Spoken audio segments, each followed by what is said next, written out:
Yeah. Okay. Local it is then.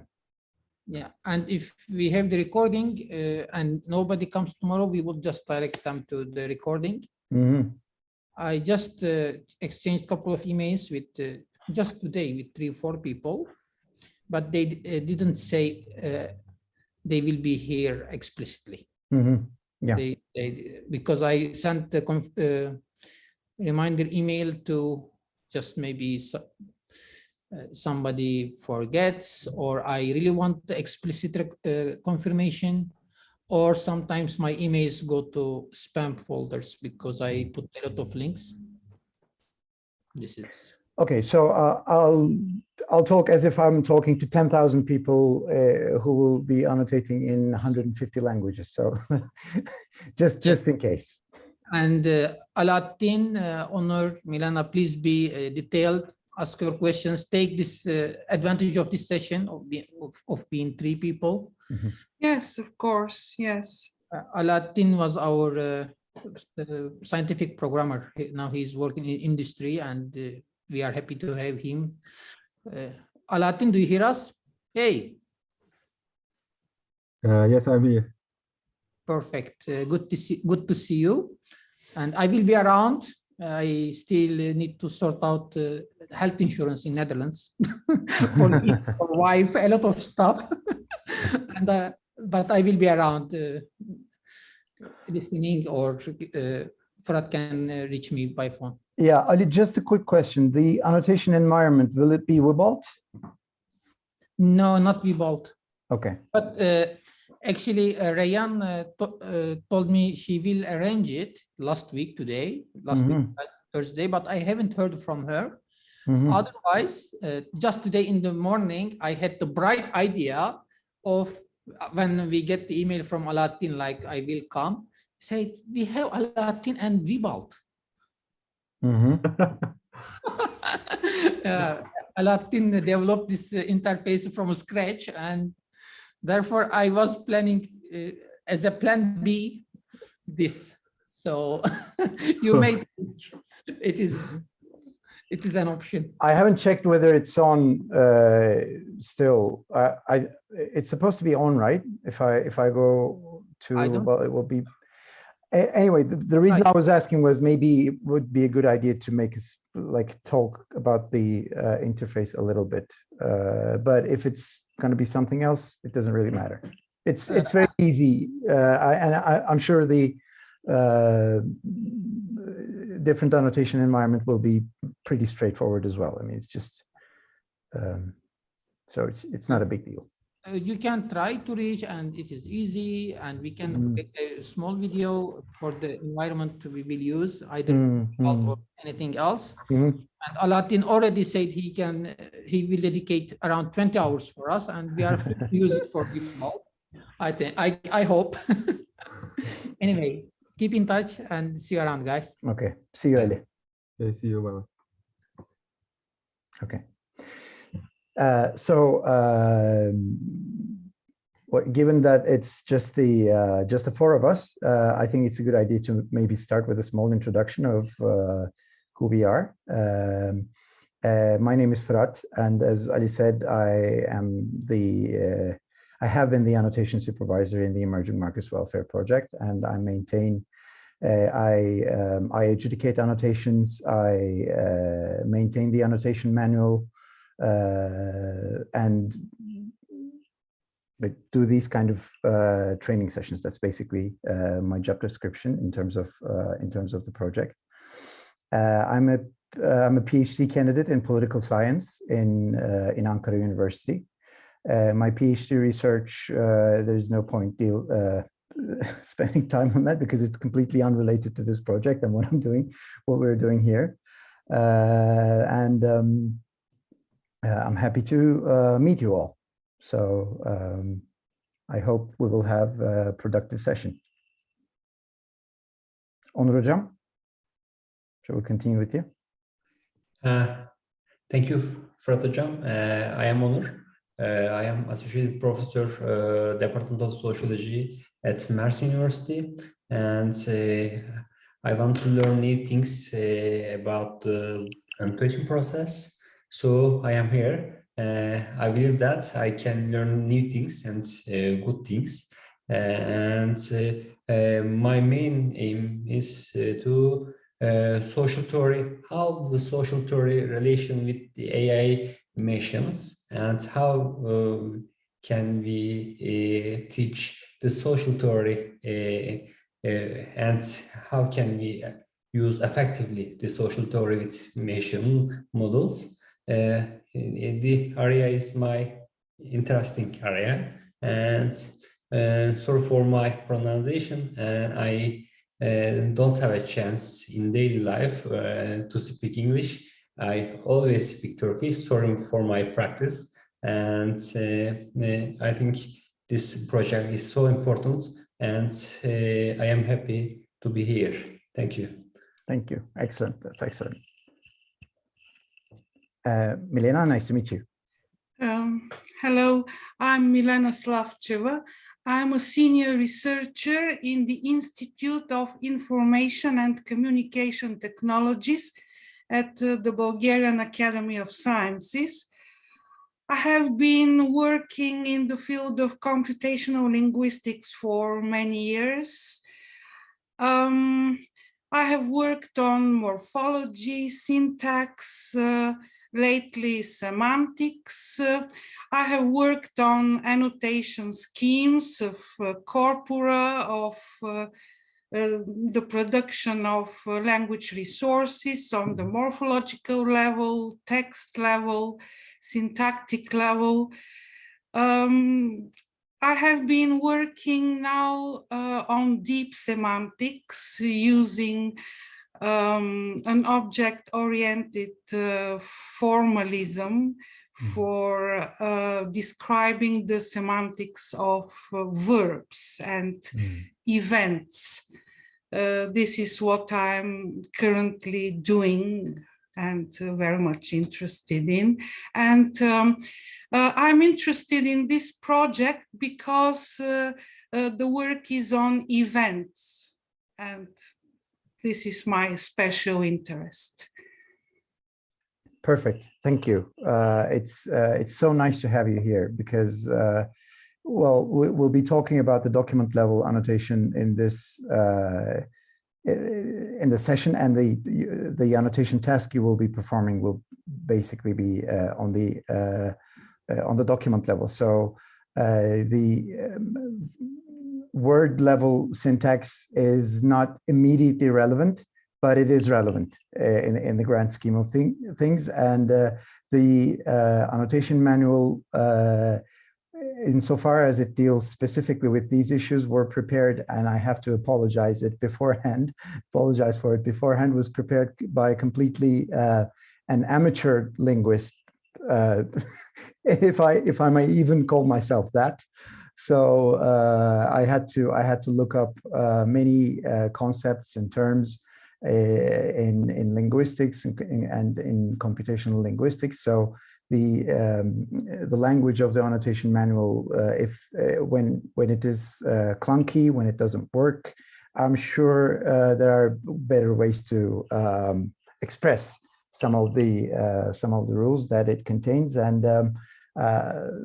your feedback, if you would be so kind as to provide us some with feedback about the annotation manual, it will make it much stronger. Sure. Yes. That would be very nice. Yes. Thank you. We can work it out. Yes.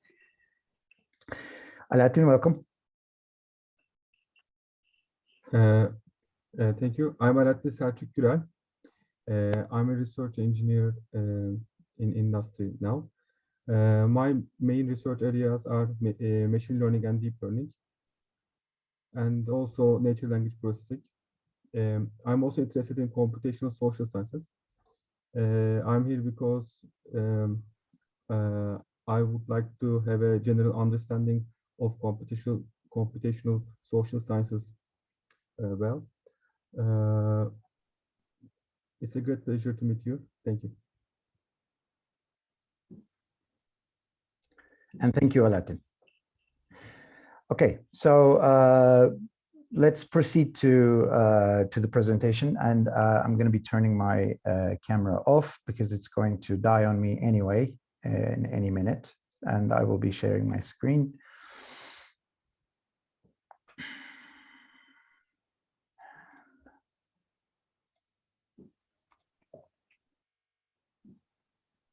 Okay, does it work?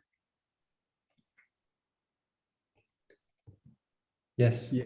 Yes. Okay, great. So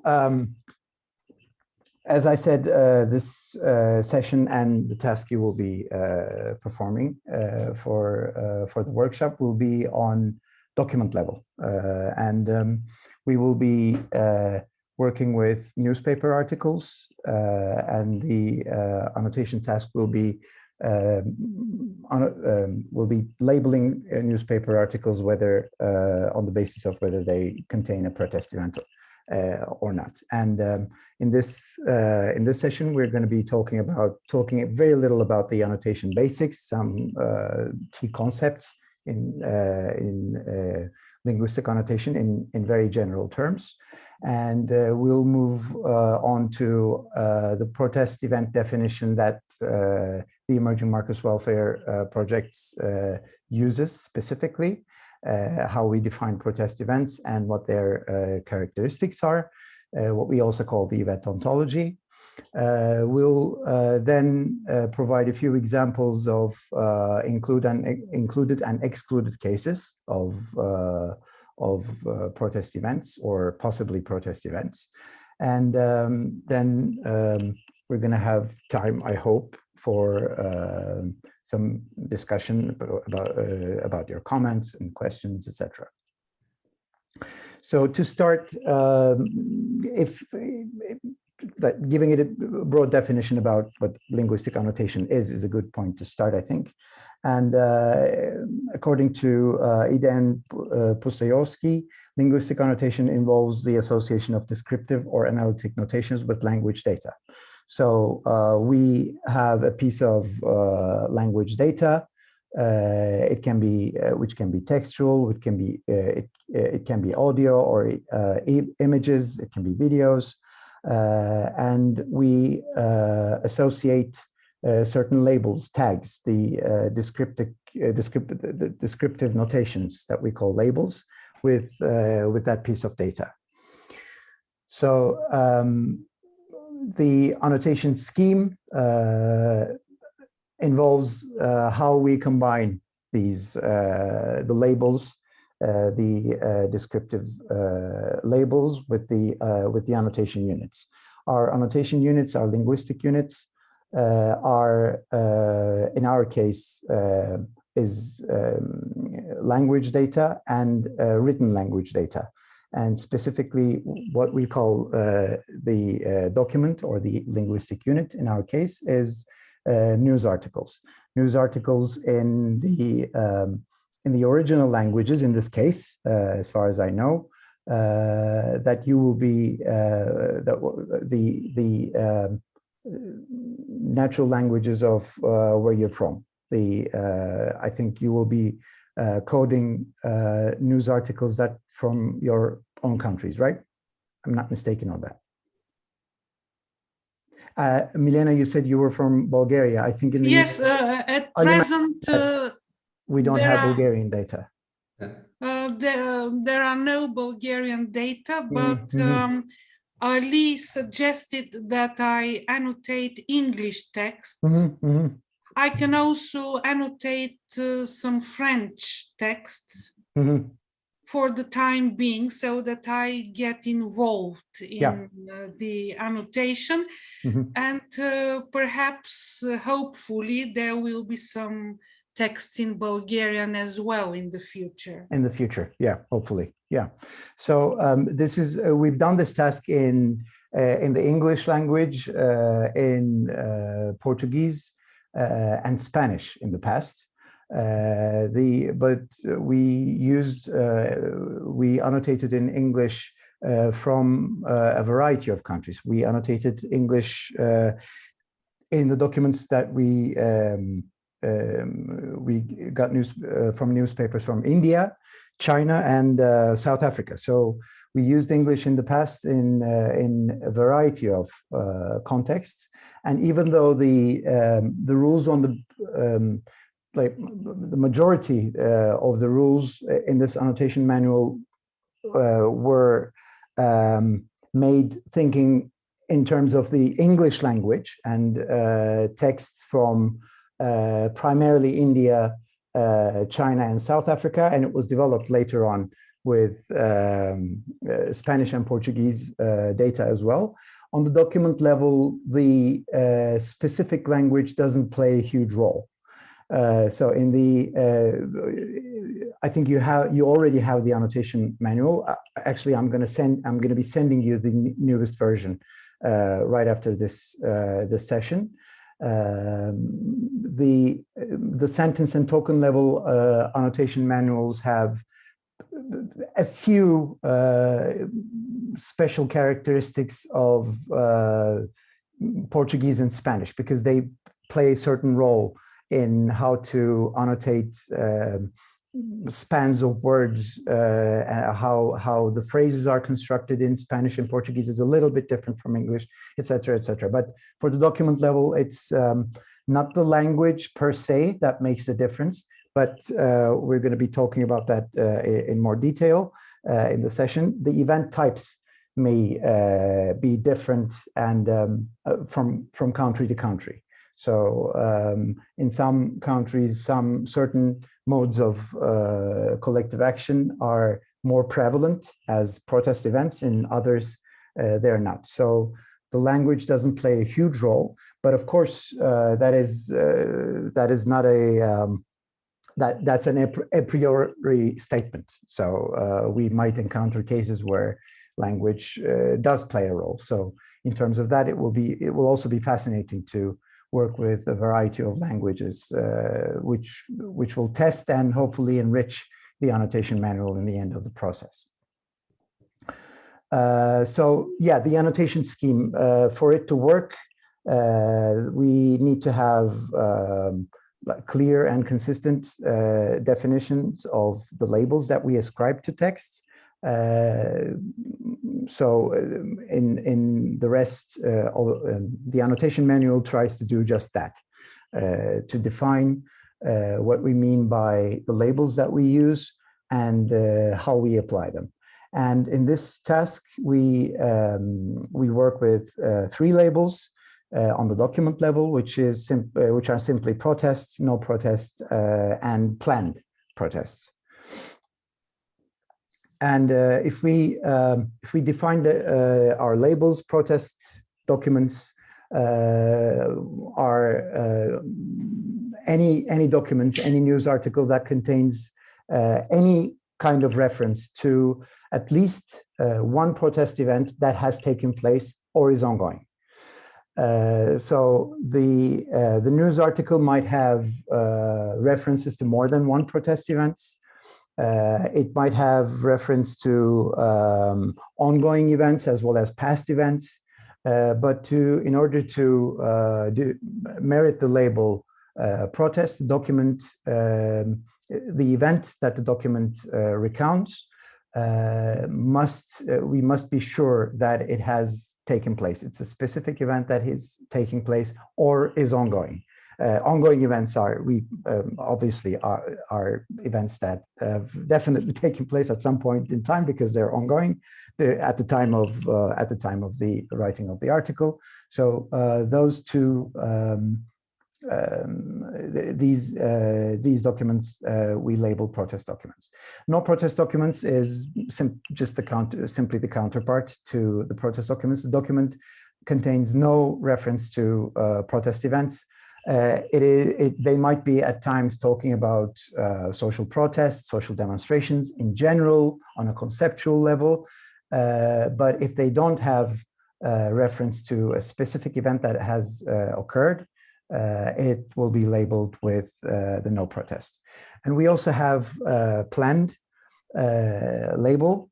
Planned label indicates that there is at least one event mentioned in the protest, in the document that is expected to happen in the future. So it's still a concrete event. It is not a general concept, but the fact is the fact which distinguishes it from the protest event is that it hasn't happened yet. It can be a threat of a violent event, for instance. It can be an announcement of an event, or it can be another type of expectation of the reporter or people quoted in the event. But if a document has a protest event and another reference to a planned event or a protest event that will happen in the future, we use protest because it has a protest event. Even though it talks about 5 more planned protest events, so these labels are mutually exclusive, is what I'm saying. So every piece of document, every document will take one of these 3 labels. So what are protest events? So we define protest events as this is an abstract definition, but we'll attempt to flesh this out step by step. It's a very broad definition, but if we try to simplify it and in abstract terms, we define protest events as any collective public acts. So for an event to be a protest event, it has to be collective. Collective means usually having more than one participants or actors. Even in cases where only one person is protesting, the spectacle, the public spectacle it creates, the reactions of the spectators, etc. We include that in our understanding of collective. So sometimes even a single person protesting will be a collective event in the sense that it will be participated by the people who are observing or spectating the event. And they have to be public. They have to, it's not a protest event if I'm doing it in the confines of my own home for myself to enjoy or my family to enjoy. It's not a protest event. For an event to be a protest event, it has to be publicly visible. It has to have some sort of participation, albeit mere observation. It has to involve public, and they usually take place in public spaces, in streets, in plazas, in official buildings, in shopping malls, etc., etc.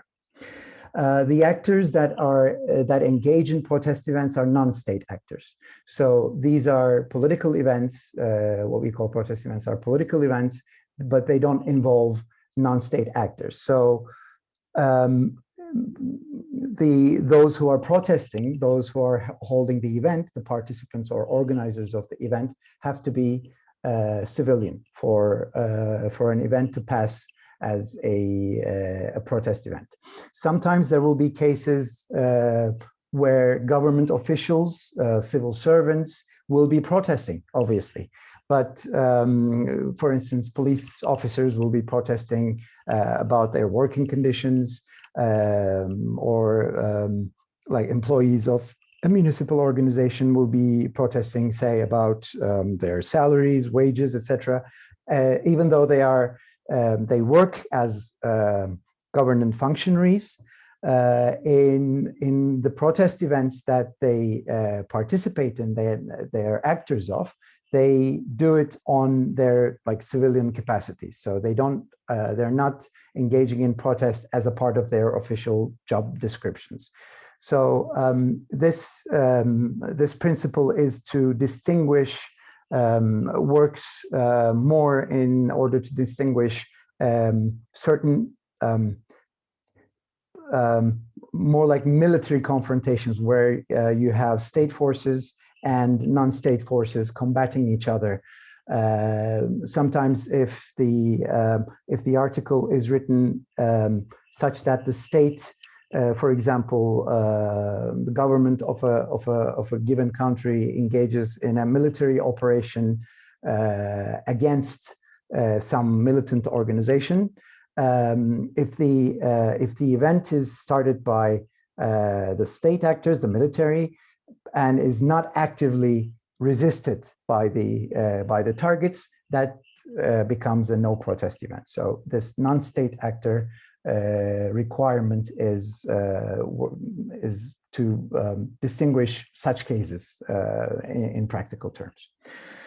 So collective and or public acts of non-state actors which express grievances, opposition, criticism, approval, or support of any idea, any sometimes political entities, so they can lend support to a political party, they can lend support to a grassroots organization, a political leader, or it can be simply applauding a political leader. It can, and obviously, it can express grievances or opposition or criticism of state policies, government policies, political figures, etc., etc. They articulate social or political demands or aspirations to change the social and political order. Sometimes the protest events will have broader aims that are not necessarily expressed during the action, but we know that those actors in the action that they engage in aims in the broader sense to change the social and political order in some sense or another. It can be a civilian, like a civil war kind of event where non-state actors challenge the state sovereignty directly, or they can be secessionist or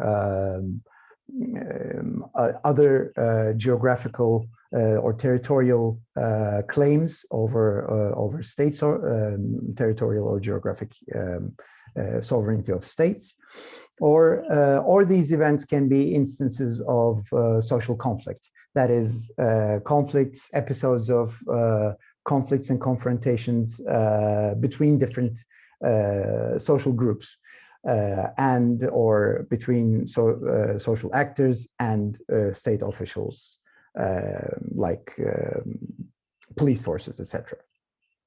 And protest events take place outside governmental procedures and mechanisms of political participation. Here it is meant like going to vote, casting a vote, or publishing a political broadcast before an election is not a protest event. So we think that those are usual mechanisms of usual institutionalized forms of political participation about which you have laws. Sometimes, as in the case of voting, they're mandatory. So meaning that they're not voluntary. So those kinds of actions by public or politicians, we don't consider them as protest events. This will include cases in what's going on in parliaments, for instance. During parliament discussions, sometimes the tensions will rise and some members of the parliament will start shouting or opposing to the speaker, etc. Those kinds of like usual operations of government institutions or events that take place during those instances, we don't consider as protest events. So they have to involve some sort of unofficial and outside of normal procedural forms of political participation or demand making. Protest events can be like when you look at protest events specifically, they can be social groups where social groups or organizations target state institutions directly to press for certain demands and to voice their grievances, complaints, oppositions. They can be events where political parties, political organizations like grassroots organizations, non-governmental organizations, trade unions, or sometimes individuals. They mobilize people, mobilize all ordinary people in order to gather support for an agenda, for a particular agenda.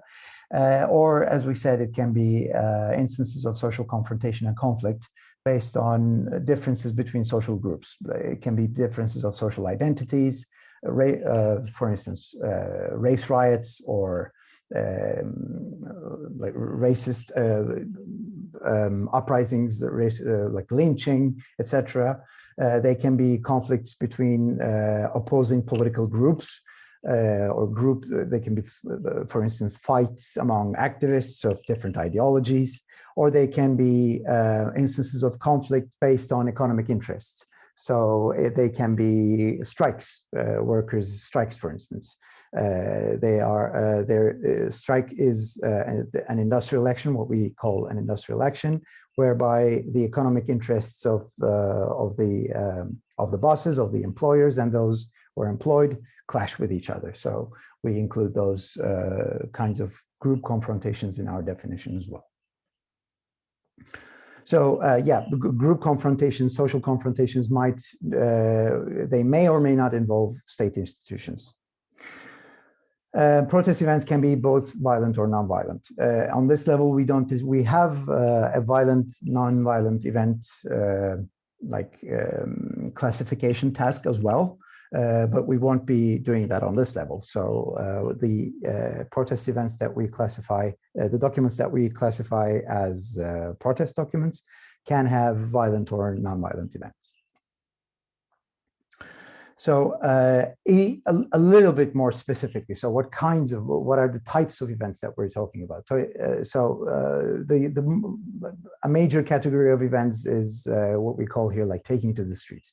They can be protest marches, silent marches, rallies, demonstrations, press declarations, gatherings, meetings, sit-ins, acts of civil disobedience, clashes with security forces, religious rituals sometimes, if they gain political significance, by becoming scenes of clashes or protests. We had a lot of instances of religious rituals themselves becoming ways to protest. In India, for instance, there's this specific event called Akhand Path, in which a religious figure, a cleric, recites some scripture, some holy incantations, in order to support some sort of political agenda. So they can even be, like religious rituals can become scenes of clashes or protests, but sometimes they even become ways to protest themselves. Self-immolation, burning of vehicles, anything that you can imagine taking place on the streets in public places can be protest events. Industrial actions, as I mentioned shortly, are the collective actions or protest actions engaged by workers, by the employees, and they include events such as strikes, slowdowns, occupations of the workplace, or any other work-related events. They can be, in certain instances, they can be collective sick leave. Sometimes a group of workers will call in sick or go to the doctor's office to get fake reports, not to like avoid working, but they will do it en masse as a collective to slow down the work or to disrupt the working process. So you will have in industrial actions the collective actions of workers targeting the working process itself, the occupational process itself. And we also have group clashes, as we mentioned. These events can be lynching, ransacking, arson, that is like damaging the property of certain groups of civilians or civilians. They can be armed or unarmed clashes among civilians. And as we said, they can be based on economic or identity-based issues. In India, you have communal violence, what is called communal violence in India. Any case of clashes between Muslims and Hindus, for instance, that's called communal violence in India. Clashes between Uber versus taxi drivers, for instance, that also is included in group clashes as an example of like an economic turf war between different interest groups. And sometimes you will have conflicts between fishermen communities too, for fishing turf at a particular area. So they can be very well based on seemingly petty or economic interest-based issues. We also have cases of armed militancy, where we have politically motivated violent actions. They can be kidnapping, assassination or an assassination of people of political prominence, some sort of political prominence. They can be politicians, members of the state, members of the army. They might be, in many cases, they even there can be cases of violence directed against people not associated directly with the state. For instance, famous lawyers, journalists, etc. Other cases which target civilians without distinguishing who they are, like include bombing, suicide bombing, attacking civilians, attacking non-civilians, etc. These cases are examples of armed militancy. And we also have electoral politics. Even though we said that we don't consider elections, voting, or many types of election propaganda as protest events, there are some events that take place in the context of elections, but we consider protest events because elections themselves provide a valuable context for political organizations, political parties to mobilize their supporters. So any kind of event that political agents, they can be political parties or leaders, engage in mobilizing their supporters directly, we take them as protest events in the electoral politics category. They can be election rallies, for instance. They can be sometimes, we don't include canvassing, like door to door, asking for votes as a protest event, but sometimes it becomes a public spectacle. Sometimes they become kind of like election rallies. There are a lot of instances of this in India. It also has a specific name as well. But it escapes me at the moment. So politicians will walk like extraordinary distances to meet people, to ask for their support, ask for their votes, which on the surface looks like canvassing, which we exclude, but that process of walking from village to village, from city to city even sometimes, becomes a huge public spectacle. So that distinguishes it from an otherwise private affair, which is just knocking the door and asking for a vote or handing out a flyer, etc. So electoral politics events we include when they become actively participated by members of the public, to put it simply. So if we recap quickly what we call protest, we need to have civilian actors. We need to have individuals, political parties, NGOs, religious organizations. We have to have some non-state actor engaged in action. It has to be a specific event. It has to be a concrete event, which has time and location. So this means that we don't usually include conflicts, quote unquote conflicts, because to distinguish between conflicts and clashes, or conflicts and combats. Conflicts are more like the the eventful situation. Conflict refers to, for instance, the conflict between the Kurdish militias and the Turkish state in Turkey. That's a conflict. That a conflict is, that particular conflict has been going on for 40 odd years. It has had like episodes of cool down, episodes of like truce or non-aggression, and episodes of heightened tension, lots of operations, lots of clashes, etc. So that conflict is the general tense situation between the state and a group of actors, which takes place over a huge amount of time. But a specific event will be part of that conflict. As a particular conflict between an attack on a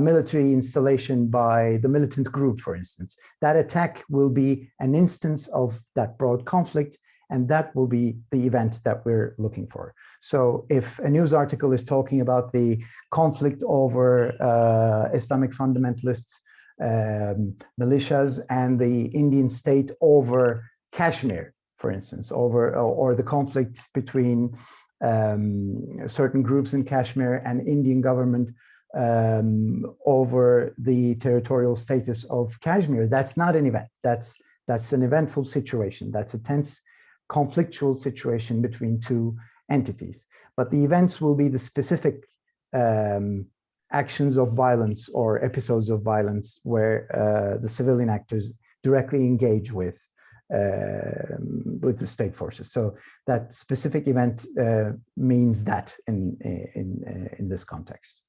And so, as we said, they have to be past or ongoing. They have to be contentious politics events, as we defined. And those cases of no protests, they are state actions, police action, police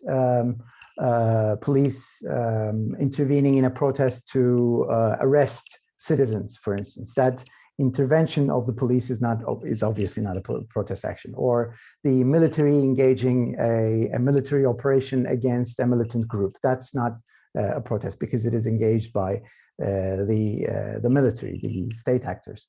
And we also include official ceremonies in this no protest category, because we assume that they're engaged by state actors.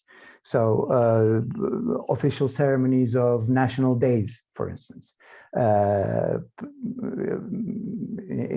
in Turkey, like milli bayramlar, what we call like the national days, days of national pride, etc. So any kind of state sponsored act of commemoration, any memorial, etc. These are of any official ceremony. They are excluded by our definition. We exclude conceptual mentions, as I said. So when an article is talking about protesting in a general sense, in an abstract sense, without talking about a concrete specific event. So when it's talking about the notion of protest, or say an article that, for instance, says that there have been more strikes this year in the country than last year. So that's not talking about specific strikes, but that's talking about the incidence of strikes as a general concept in the country that year. So such kind of mentions we also exclude. If the article only has those kinds of mentions, obviously, we exclude them and we label them as no protests. Events that will take place in the future, it says no protest here, but we label them as planned. Plans, announcements, threats. If you don't do this, we will bomb, blah, blah, blah. Well, that's a special case. I lied. That's a protest event. A threat of a violent event is a protest event. That's a special case that we have. You will find it in the manual. And also non-political events. Sometimes the instances of petty crime, for instance, bank robberies, etc. When, well, you'd be surprised. I mean, there sometimes certain political organizations might engage in bank robberies in order to gather resources sometimes even for propaganda purposes. Bank robberies can become political events and hence protest events. But in general, instances of petty crime, hooliganism, fights, accidents, like fight in a local neighborhood, like among groups of neighbors over, I don't know, some kid broke windows and the parents of the kid got mad at the guy who owned the house, etc. Those non-political acts or events are outside our definition of protest. So if we look at some specific event sentences as examples, we have thousands of people rioted in Port-au-Prince, Haiti, over the weekend. So we have people rioting in in Port-au-Prince in Haiti. So this is an event that has definitely happened. People engaged in it. So you have civilian people rioted. They were on the streets. They engaged with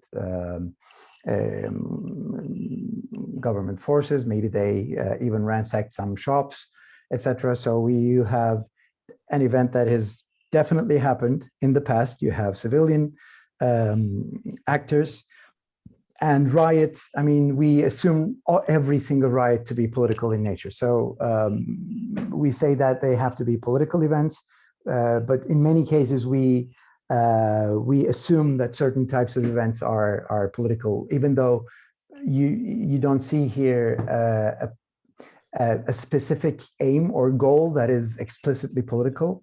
Every instance of riot is political. That's just an assumption that we have. So in which civilians target the governments.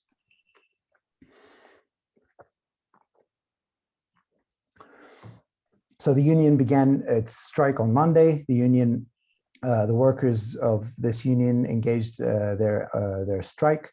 So you have past tense on Monday. So this has already happened in the past.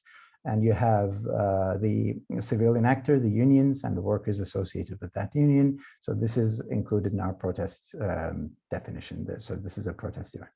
Protesters rallied on the White House lawn. Again, a rally, a march of civilians on the government premises. You have a rioting crowd broke windows and overturned cars. Again, you have a case of rioting in which windows were broken and cars were overturned, so there was some property damage.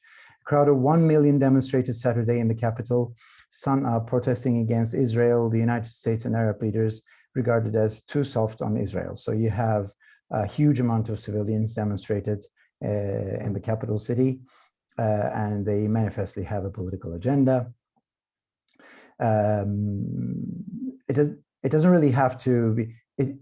It might have just said Israel, for instance. So they're protesting their own leaders here, but that's not even a necessity. So you can have an event in the United States protesting Russia, for instance, Russia's invasion of Ukraine. So even though it's not directed at the American state or anyone in the US, we still include them as protest events. So the target can be foreign governments as well.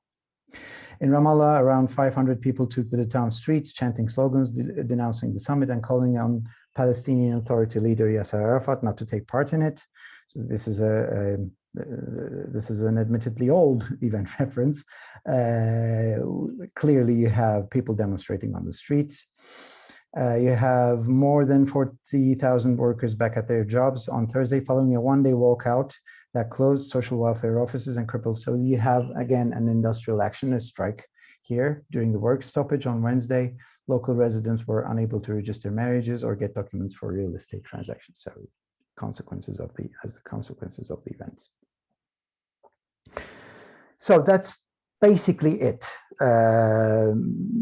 As you've seen, our definition is very broad. Actually, I mean, maybe this list might well have involved some more like militant actions. So for one reason, I've omitted those. It would have been nice to see some militant action examples as well. But apart from that, I mean, you can have a variety of types of events that that we work with, and the lists will be even further enriched, hopefully, following this task that you will be engaging in, because in different countries, different country contexts will provide their own types of modes of protesting, because protest, collective political action, what we call contentious politics, is very culturally or politically specific characteristics. In every country, you have different events. For instance, as I said, that electoral event in India, where politicians walk for sometimes hundreds of miles. I think Gandhi was an example of such an event. So it's kind of commemorating his way of engaging with the public as well.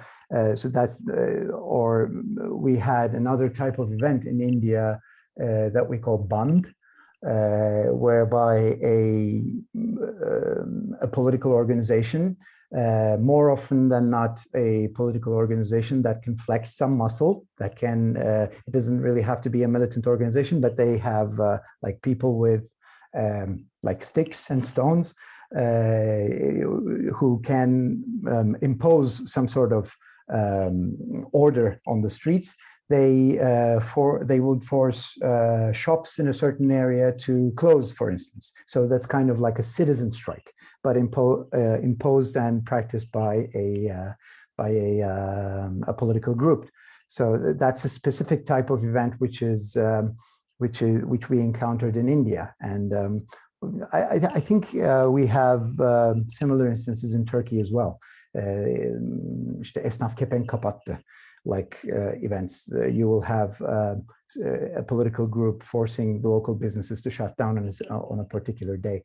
So the examples and instances are endless, and it will have many shapes or forms in different countries. For instance, in China, we had to alter our event definition slightly, because normally petitioning public officials, petitioning state institutions is not a protest event. If you write a petition to the local government, say complaining about the parks in your area or whatever, that any kind of petition that you send to the government officials is not a protest event. It's a perfectly ordinary an institutionalized form of political participation or demand raising. But in China, it turns out, you will have some prominent petitioners or prominent cases of petition whereby people can be persecuted or tried in courts for writing petitions. So there you have an event which would be quite ordinary and not protest in one country, but it will become a protest event which with sometimes even serious consequences for those who engage in it in a different country. So that's why I think it's more important to try to try to internalize how we define contentious politics events in the abstract, and think about the country-specific cases, events, in the light of those the principles that are laid out in that abstract definition. In linguistic annotation, there are obviously benefits to give examples of instances of your rules, but it's a double-edged sword. If you don't have a variety of examples, if you don't have an understandable, an operationalizable definition that you follow as well as the examples, sometimes a perfect example for one instance, for one country context, will be a very bad example for a different country context, is my meaning. So we should, while approaching the manual, reading the manual, we should approach the examples and the definitions. Always, we need to think of them always side by side when thinking of new cases. So we have, other than that, we have some key, a few key issues that we should remember. We need to be consistent. We are not necessarily after the most correct answer. We just need the informed and honest decision of the annotator. So it doesn't really, it's not really necessary to stress out on details. Should I label this protest? Should I label this no protest? What is the definition? This is not exactly in the definition. I don't know what to do, etc. It's not really. We just in order to what we need to be consistent, but we need to be consistent on thousands of documents. So I mean, 1 or 2 errors or 1 or 2 inconsistencies among 1,000 consistent cases is not a big deal. This obviously, I mean, everyone who annotates will try to be consistent, but sometimes it's not really worth thinking about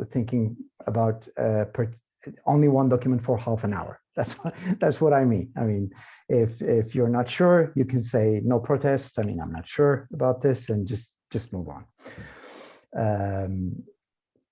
We expect annotators to work on their own. So probably, I mean, this might differ, but depending on the number of annotators that we have and the number of texts to be annotated, we usually go by double annotation. We usually go by, like, every team will have 2 annotators.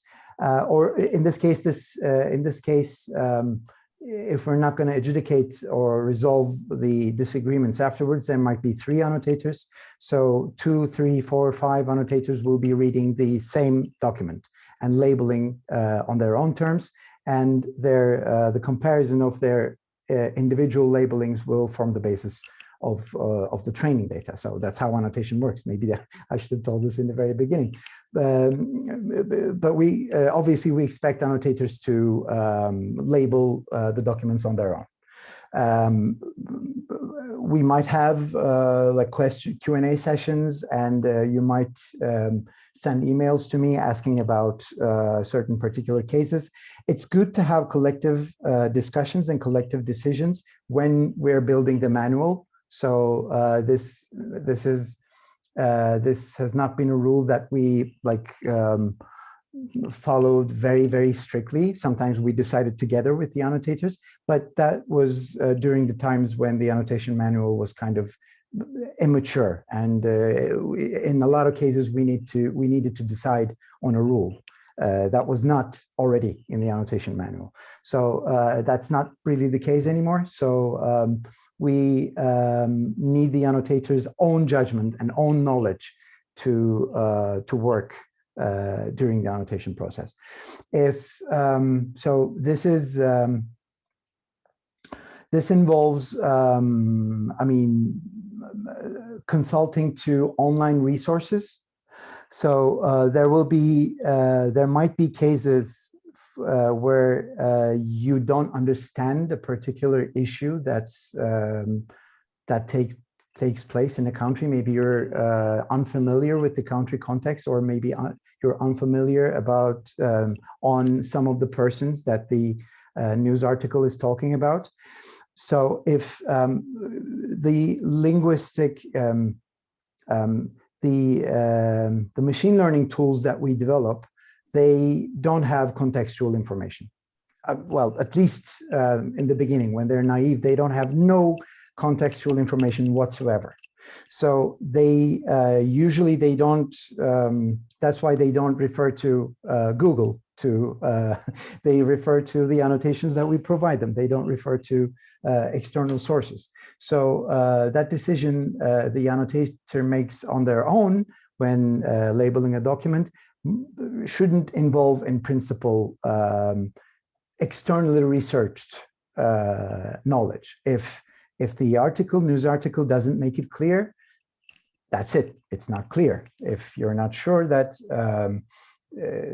something is some event mentioned in the article is protest or not, and in order to understand that, you have to look a person's name up. For instance, if you decide that that person is a political figure, just as an example, you will label it protest.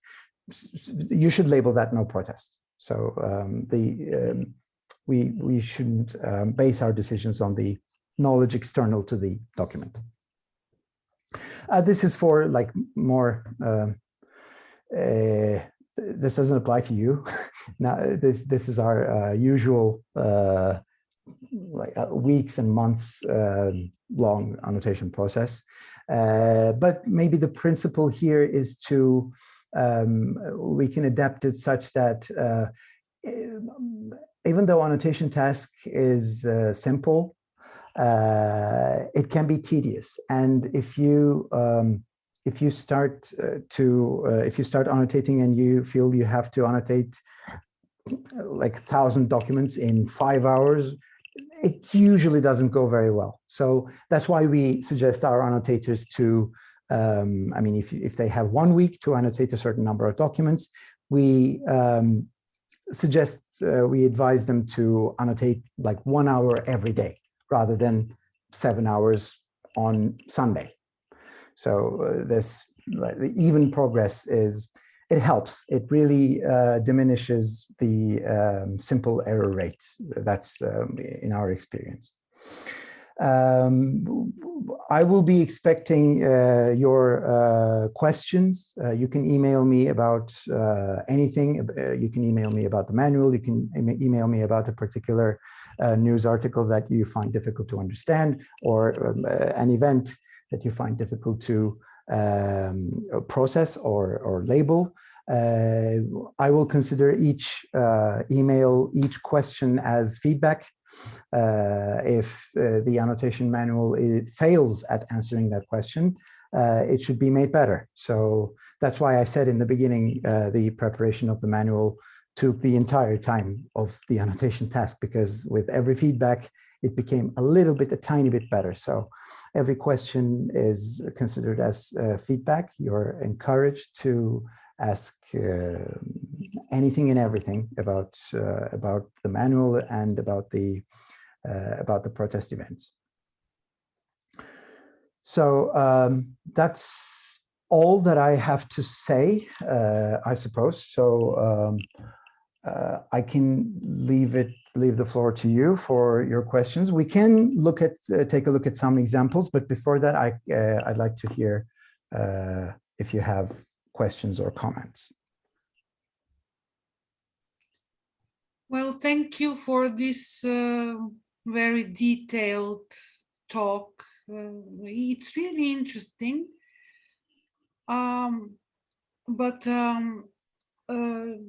What is the annotation scheme? So yeah, that's a good question. A question I asked Ali just before you came, because we used to work with an annotation interface called Wibalt. Ali told me that it's going to be different, so that's why I didn't include a tutorial on that. But it will be, I'm assuming it will be a very basic interface where you will have the text, the document, and 3 buttons: protest, no protest, and planned event. It will be a variation of this idea, I think. Mm-hmm. And also, I would like to ask you for the manual. So... Obviously, yes. I presume your name is on the email that announces this Zoom call? Yes. Okay. Yes. I will send the latest version of the manual to that email as a reply to that email, so that all of you will have it. I think Ali has sent one before. I'm not sure. but that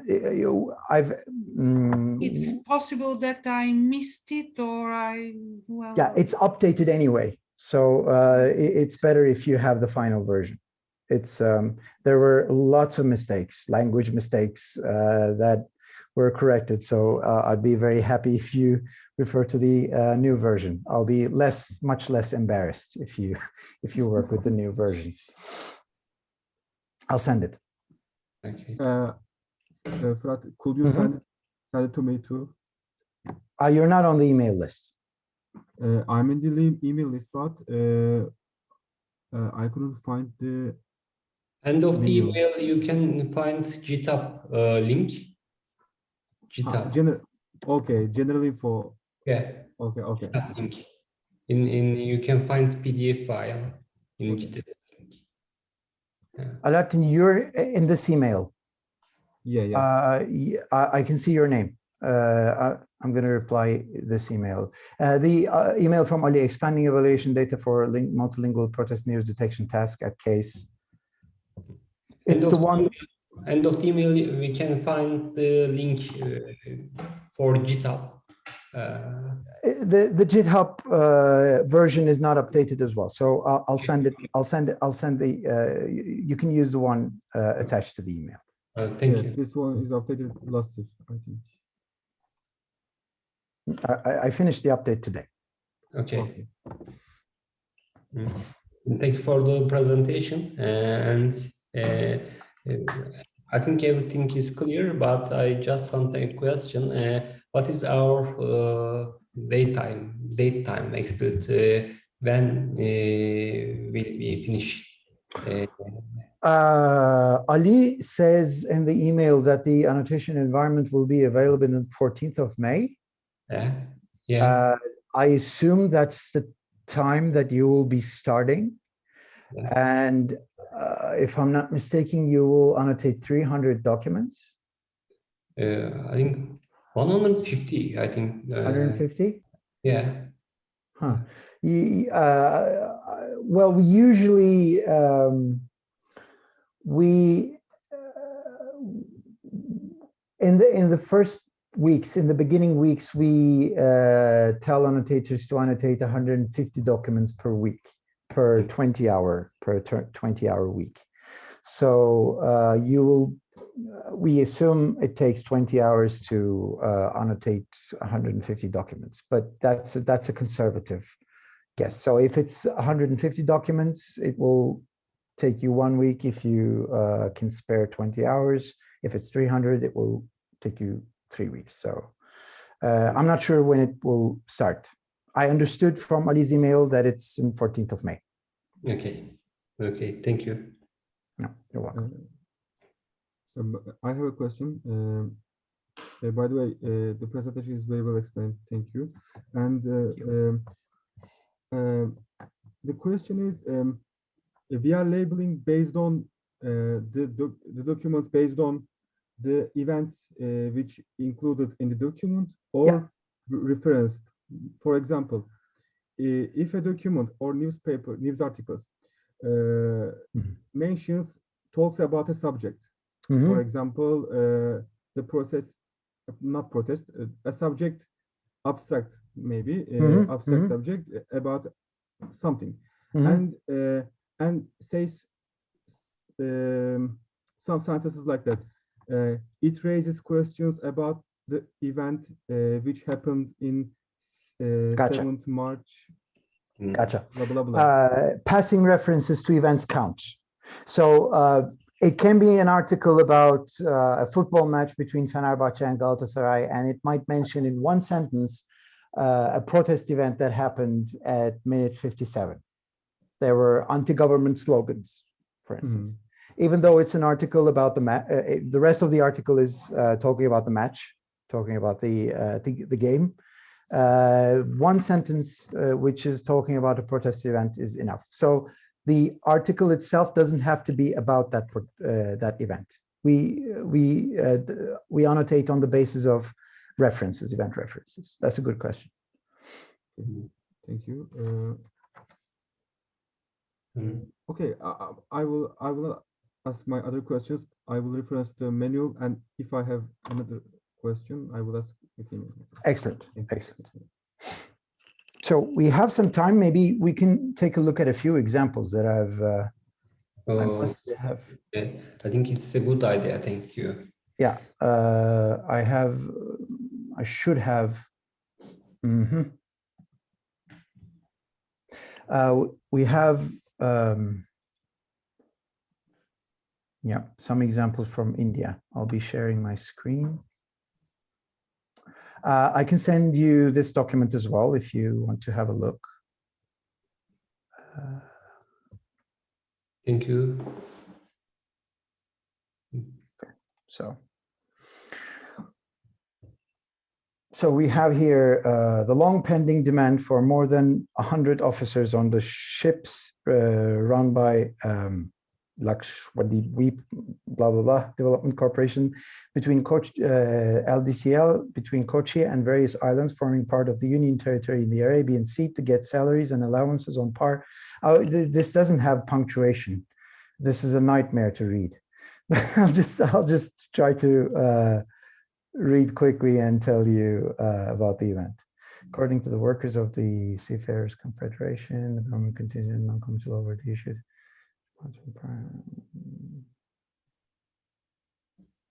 Yeah.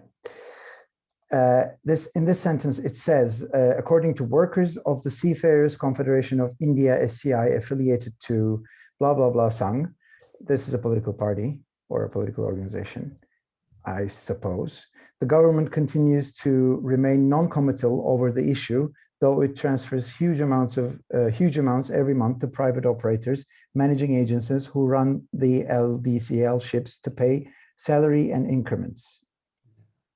Office bearers on the Confederation who are on agitation in front of the LDCL. So in Indian news, this agitation is a very common word which signifies protest. They use this a lot. This is an India specific, yeah, as you know, English is the lingua franca in India. So you have local newspapers published in English in India. So this is Indian English. And they use agitation a lot. So it's talking about these ship workers who are on agitation in front of the LDCL. So this LDCL, there's a protest going on in front of this building. In Kochi point out that the private operators are denying proper salary, blah, blah, blah. So that's the event. So the rest of the article is talking about the general conflict. Andhra Pradesh Artisans Coordination Committee urged the state government to intervene and solve the problems of fishermen who are on strike. So you have fishermen on strike here. In a statement issued here on Sunday, committee convener Rao said fishermen were facing difficulties as they're not being supplied enough diesel. And so due to the increase in parking fee for the mechanized boats, normally when you see this reference, it's enough. Unless you're interested in it, you don't really have to read the rest of the article. So protests, no protests, annotation takes usually little time if you have a lot of positive documents, because I mean, you just one protest event reference is enough to label a document. So you don't really have to read the rest. If this is, I mean, clear enough, obviously. So here it is clear enough. You have fishermen who are on strike.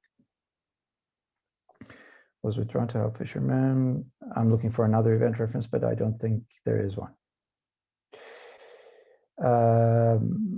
Conveners of the Medical Students Council said their unit strongly condemns the government decision to grant permission to start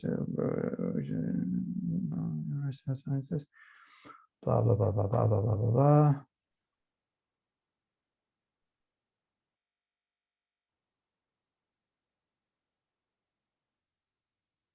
Okay, so this is like one of the ones which will take a lot of time because it's a relatively long article with not a huge amount of protest references, but this is under positive, so there has to be one. Medical cause, and without the punctuation, it's really a nightmare to read. Rules that are relevant as PG students are ready to give 1 year service in rural places after their PG. That government government is yet to implement a residency scheme which was achieved after agitations. Aha, there you Yes, are. in the end. Yeah, in the end, was achieved after several agitations justifying the junior doctors' strike. They said the government should look into their problems. So you have several agitations, and also you have a doctor's strike at the very end. And what about the case when there are several protests mentioned in an article? Is this indicated in some way, or? No, I mean, if you have multiple protests, it's just a protest document. So we only have 3 labels, and for multiple protests, in the task following this, normally in our excuse me, in our annotation pipeline, we have. So this is the one that we will be doing for this. We only decide what documents have protest events. Usually, following that, we have event sentence detection task, which every sentence of every single document is annotated. So there you will have more than one sentence to label. Yes, yes. And following that, we have information extraction annotation tasks on the token level. So inside the sentence, you tag, this is the event type, this is the participant, this is the event time, etc., etc. Yes, yes. Yes. So this we're just doing the first step. So that's why multiple protests documents are no different than single protest documents. Yes, yes, I see. Kerala Satra Shatia Parishad district met here on Monday, resolved to launch an agitation against large-scale granite quarrying, hill demolition, and paddy land conversion in the district. So, okay, so you have KSSP, this organization, had a meeting and decided to launch an agitation against large-scale granite quarrying. This is not the event reference. This is, as you can see, this is talking about a future event. So this is not enough. There should be another reference following this one. In a statement issued here, this gentleman and this gentleman, district president and secretary respectively, accused the authorities concerned of criminal negligence towards such illegal activities. The KSSP also resolved to extend active support to the ongoing public agitation to protect paddy land and wetlands. So this is the event reference, because you have an ongoing agitation, and this committee, this organization decided to support and engage in a protest action in the future, whenever this is. So this is not the basis of the positive protest label here. This is the basis of the protest label. Future protests are labeled as future protests? Planned, yes. Planned. The name of the label is planned, I think. Yeah, but if there are planned and an ongoing process in the same document, what will happen? Protest. It will, yeah, there are protests. If you have one protest event, it is a protest document. We distinguish, we try to eliminate the planned events in that document on the sentence annotation phase. Okay. Which is not what we're doing. I think this is the rest of the same news. Yeah. Okay, so we have a armed militancy example here. Syrian security forces killed 6 civilians during a raid on anti-government protesters amid reports of the United States expect to follow President Bashar al-Assad and more violence after. Okay, let's stop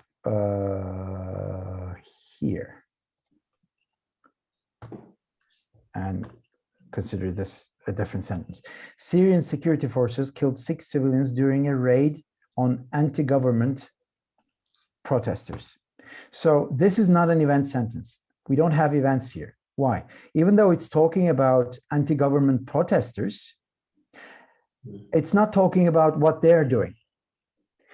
If this said Syrian security forces killed 6 civilians during a raid on an anti-government protest. If this was the sentence, this would be a protest event sentence. But it says that they fired on protesters. So we don't have an event here. We only have the actor. So this is important. Well, this is even more important on the sentence level. But if this was the only sentence that is talking about a protest event in this document, we wouldn't have labeled this article protest. The action here, Syrian security forces killing civilians, it's government operation, it's a state action. So this is outside our definition. And even though there is a protest going on here, you don't have the protest verb. You don't have the protest event reference. But I mean, obviously it will come at some point. Amid reports, the United States expected the fall of the president and more violence. Meanwhile, an activist group inside Syria announced its backing recently named National Council of Opposition Figures. Still no event reference for the unity in the campaign to overthrow the regime. So the campaign to overthrow the regime is a tricky one, because this is more like the situation that I was talking about. The campaign to overthrow the government is like the general conflictual situation. It's not necessarily an event. Well, campaigns can be events. Sometimes you will have NGOs engaging a campaign on, I don't know, reducing waste, for instance. An environmentalist, an article is talking about an environmentalist group's Greenpeace campaign on reducing waste somehow. In those cases, we include them because that campaign is like a more specific event, even though it takes a certain amount of time. Maybe it has different events in it. It's we can consider that as that kind of campaign as a specific event. But this campaign is like a more general. Here, campaign stands more like the aim.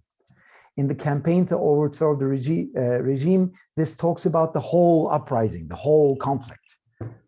So this is, in that sense, this is a little bit different from the campaign Greenpeace organized that week, for instance. Yeah. So still no event references. 4 civilians were killed in the central city of Homs yesterday, including a woman and an 11-year-old boy died when their bus was fired on by the Britain-based Syrian Observatory for Human... What? Sorry. Who died when their bus was fired on. Okay. So this is the sentence. We don't know. This is presumably the regime. This is presumably Assad. Another 2 died during searches carried out in the Damascus region. This is also security forces. Security forces closed roads where huge... Aha. Gotcha. The security forces closed roads into the city where huge anti-regime protests were staged on Monday. This is the event sentence. So before this sentence, you don't have any event sentences, event references here. So you have huge anti-regime protests were staged on Monday. The demonstrations were dedicated to blah, blah, blah. It's talking about the events. So that these events make this document a positive document. The law students of Missouri University have threatened to go on an indefinite hunger strike. So, okay, so you have a threat of an indefinite hunger strike from August 14. If the university, no, this is not, excuse me. If the university didn't give them an opportunity to take an examination. The law students made an appeal to the university authorities by resorting to a peaceful demonstration. So the law students made an appeal to the university authorities by resorting to a peaceful, so this has already happened. It's in the past tense. So they made a peaceful demonstration and they issued their demands, contradicting the claims of the vice chancellor. He said 90% of the students who were taking the examination. Yep, that's the event reference. But here we have a special case. You will have the explanations about these in the manual. There are certain special cases that we include even though they are future events. So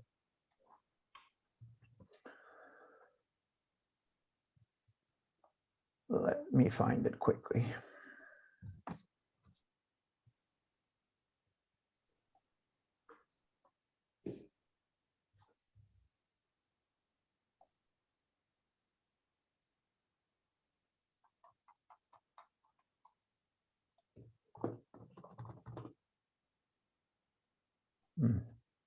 Yeah. We expect the included events to have certainly occurred as mentioned above, but in certain instances, the threat or attempt of certain actions have the effect of protest in and of themselves, despite not being carried out for one reason or another. So what does this mean? Threats of violent actions, such as assassination, bombing, attack, self-immolation, are such cases that have significant effects that make them eligible for inclusion in our event definition. So if you have a militant organization, for instance, making an announcement that we warn the government, if our demands are not met, we're going to bomb this place, we're going to kill people, or we're going to assassinate, blah, blah, blah. So that action, we considered the threat of a violent action as a violent action in and of themselves.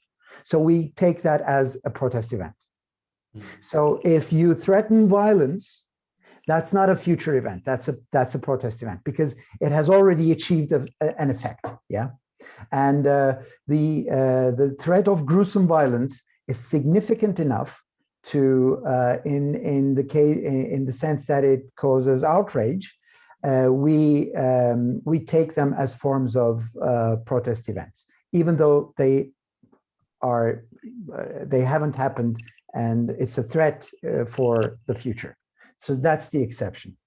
So self-immolation, like self-harm, is also an act of violence. And if a person, if the Child Protection Services doesn't give me back my son, I'm going to burn myself. So that's also a protest event, because even though the violence is directed towards the perpetrator or the protester themselves, that's a threat of gruesome violence, and that is also enough to be taken as a protest event in the outrage and effect that it creates. So, but what about hunger strike, though? Excuse me. So this is also a very country-specific issue. I think we included hunger strikes in India as violent events. It's been quite a while that we worked with India. It was in the past, so I'm kind of fuzzy on this because this was a very controversial issue. I think in the end, we decided to include them because it is not easy to distinguish. The hunger strike is very common, very widespread in India.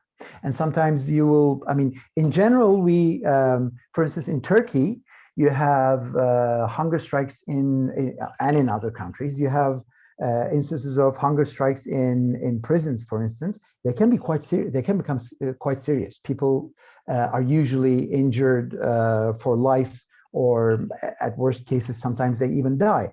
So hunger strike usually is a violent event. We take it as a violent event, and thus the threat of hunger strike or threat of death fast as an event themselves. This is not always the case in India, because it is so prevalent. People will be hunger striking willy-nilly all over the place all the time. But I mean, I think in the end, we decided to include them as violent events anyway, because it's really hard to distinguish if you don't know the event from like extra document sources that particular case of hunger strike was not really serious, and they just didn't have snacks for a few hours or something. But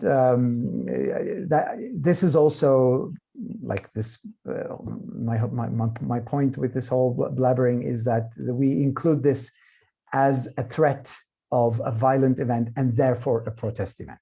So this is the exception in terms of planned events. You have another event here. You have the peaceful demonstration, which makes this uncontroversial. Like this is definitely a protest event due to this, but this is also an event reference, even though it hasn't happened yet. Have threatened to go on an indefinite hunger strikes. I mean, we're gonna stop consuming food until we die. So this is in effect what this sentence says, what the thread is, and we take that as an event, as a protest event. Thai red shirt protesters vow to prolong their mass anti-government rally in Bangkok. So there's a mass anti-government rally that's going on. That's the event reference. Airlines new strike threat. I mean, you even have that on the title, and blah blah blah. So I'm going to be sending you this document as well, so you can have a look at the negative cases as well. I mean, there's not much point in going through negative cases. These will be, but these negative cases are chosen in the fact that they are negative cases that some annotators have in the past labeled as positive cases. So they're controversial. They're kind of edge cases, corner cases. So it might be a good idea to take a look at them as well. So these events here, they don't contain protest references. I'm going to be sending you these examples as well. Thank you. Okay, can I ask a question? Sure, go ahead. In the previous example, it said that they have threatened to go on a hunger strike. But they threatened to go. It's a future plan. Yes, but we take hunger strike as a violent event, and we take threats of violent events, threats of violence as protest events themselves. Each violent event in future or now, it will be labeled protest. Exactly. But if it's protest in a future event, it will be labeled as future plan. Yes, if it's not violent, if it's, for instance, we're not hunger strike, but strike. The workers announced that they are going on a strike, protesting their wages starting on Monday. That's an announcement of an event that will start on Monday. It hasn't happened yet at the time of reporting, so it's planned event, it's future event. But if you threaten with violence, and we include hunger strike as a form of violence, if you threaten with violence, we take it as a current event. Okay. You will find more examples in the manual of this. Okay. Thank you. Anything else about the examples or in general? Okay. Thank you. If I have a question, I will send him. Sure, go ahead.